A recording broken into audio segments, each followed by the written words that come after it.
I went back to my original words and considered how these years have changed me. I marveled at how the core of my work has not changed, but how my continued learning from children and adults has made me louder in my mission.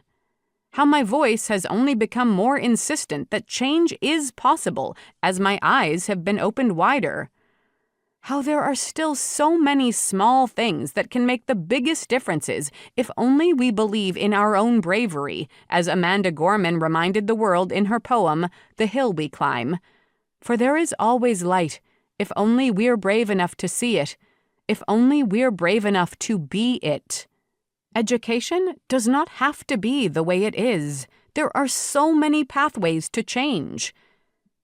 And so, I wrote about what I know now, 14 years into a career that has pushed me harder than anything else I have ever done. I wrote about the importance of co-creating spaces with our students that give them permission to show up the way they are. I wrote about what happens when you try to give up homework completely but can't, or when those who are supposed to support you don't. I wrote with more nuance and experience than I had in the first edition, and I wrote with my husband Brandon, a new teacher himself, asking me the hardest questions about my practice. I wrote so I could pull out all the cogs of the machine and try to present them to others so they may also change the way they teach.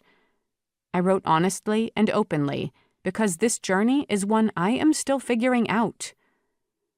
Whether you are just beginning or well on your way, I hope this book helps you along your journey toward a classroom filled with passionate learners.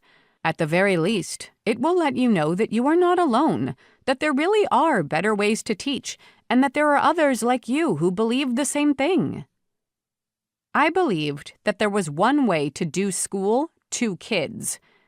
Now I know that school needs to change, and we must change it from within. Part of that change means including the voices of our students. School can no longer be done to our kids. School needs to be the place they cultivate and nourish who they see themselves as. If you are a teacher listening to this book, chances are you're thinking about change. But whether you need to change and what you need to change are entirely up to you. Here's what I know. If I had not changed the way I taught and affected my students, I still would have been just fine. Just fine. Not great, not inspiring, not life-touching, as we hope to be. Just fine teacher. But really, at the end of the day, who wants to be just fine?